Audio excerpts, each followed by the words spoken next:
Hello बच्चों, question states that is Newton second law F equals to ma always valid? Give an example in support of your answer. Now की concept for this question.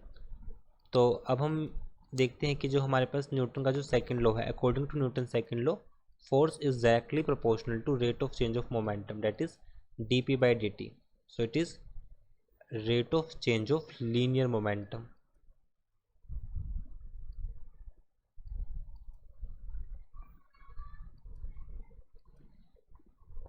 Now अब हम इसमें देख सकते हैं कि जिसे हमारे पास जो फोर्स होगा हमारे पास वो डायरेक्टली प्रोपोर्शनल होता है rate of change of momentum, that is equal to ma.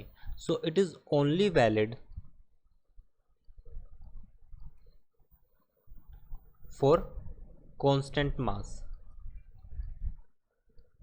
ये सिर्फ कांस्टेंट मास के लिए वैलिड होगा. सो जैसे कि हम जानते हैं कि अगर हम फोर्स है हमारे पास equals to dp by dt.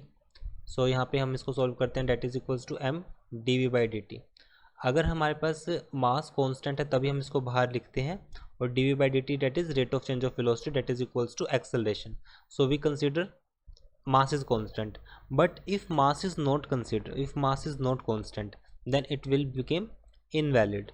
So we can't use this concept if mass is not constant. So we can write for variable mass system,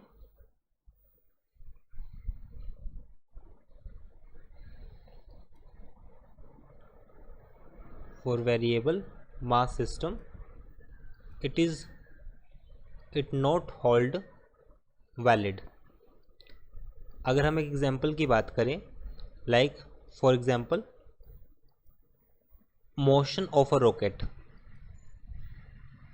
motion of a rocket.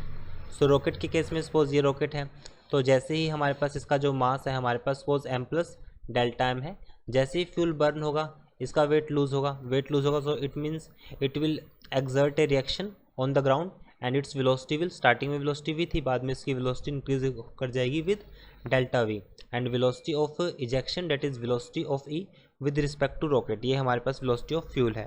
सो इस केस में which continuously lose part of its mass and move forward in form of ejected burnt fuel. So we can say here mass of fuel is decreasing. So F equals to ma not hold valid. यहाँ पर वो valid नहीं होगी. So it is the example. I hope solution is understandable. Thank you.